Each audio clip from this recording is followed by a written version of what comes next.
Is it fair to say that maybe Rochester, and I don't know the statistic on this, maybe has a very high proportion of cultural creatives, if people know that term, compared to many places? There's a lot of people working in culture and well, that's what I'm saying. I mean, per capita, we're ranked right at the top. Yeah.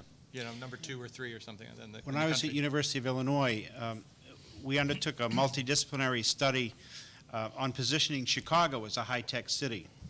And one of the cities in the competitive set was Austin. And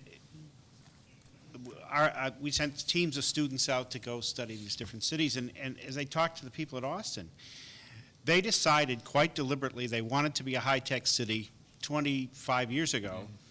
And they said, how are we going to do this? And they said, music. Interesting. They said we have to create the kind of climate that will attract the kind of people we want. Creative class. Well, Rochester's pretty far down that road already. Okay.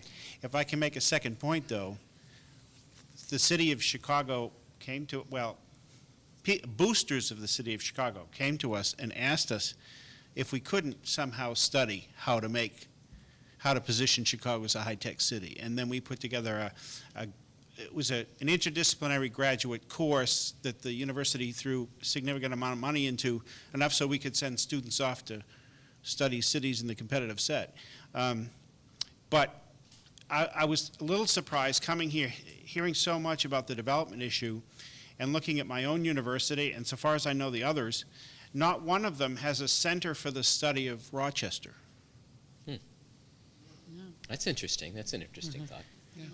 It's one thing to tap into the talent in developing individual companies or something, but there's also a lot of talent that analyzes a lot of issues around the economy, around society, an awful lot of the different issues that Rochester faces, and there isn't that kind of focused effort to study Rochester.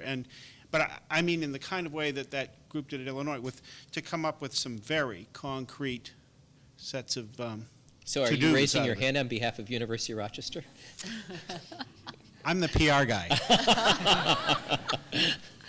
I think that's an interesting point. I mean, we've got all these great universities, just to take this track for a minute. We've got all these great universities that train people in all sorts of skill sets and also just wonderful liberal arts. And how are we doing on town-gown relations? I mean, some towns, they have nothing to do with the universities. Other towns, it's totally integrated. And I'm familiar through the George Eastman House Marketing Committee, or Visitors and Communications, that I know at least some cultural institutions are trying to tap into what's going on at the universities for mutual benefit. But what are we doing with universities? Do we get an A, a B, a C, a D? If we were to grade ourselves on how we're actually availing the community to the universities and the universities' talents and programming to the community, how are we doing?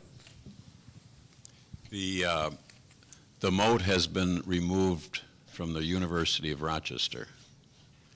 And as I'm sure you know, with the new administration there, they have become very, very active in their willingness to partner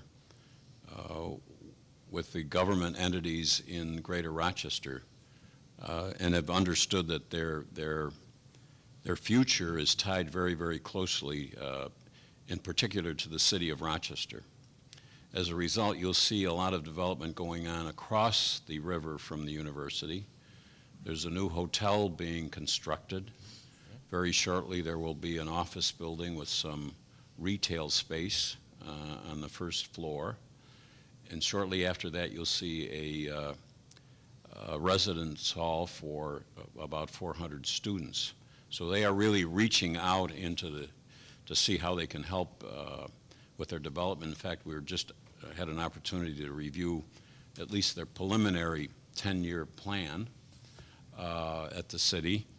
And they are only one of 16 universities who have stepped forward to ask and to see how they, in fact, can help the economy of this whole area.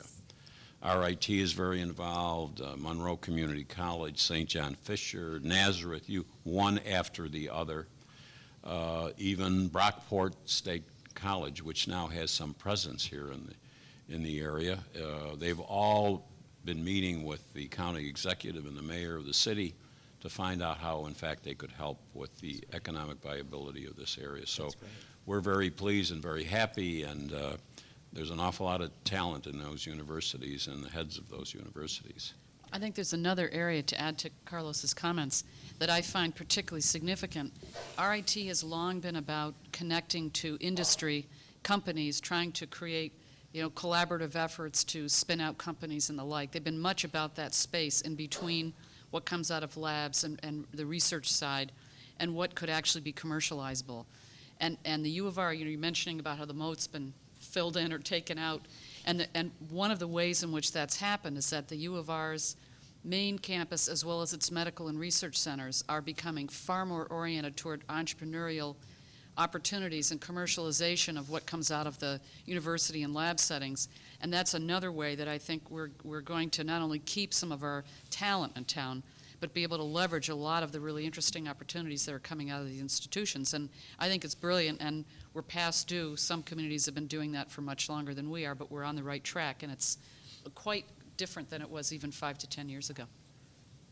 There's an interesting connection between creativity and culture and innovation and entrepreneurialism and all of these things that can be components of a brand that have relevance to businesses, to individuals looking for a place to call home, and the creation of a place, which is really what I think it's all about. So I think that I think there may be a similar to the Austin example that you gave. I think that there are some unexpected or less obvious connections that happen between the different things that are often very siloed in a community.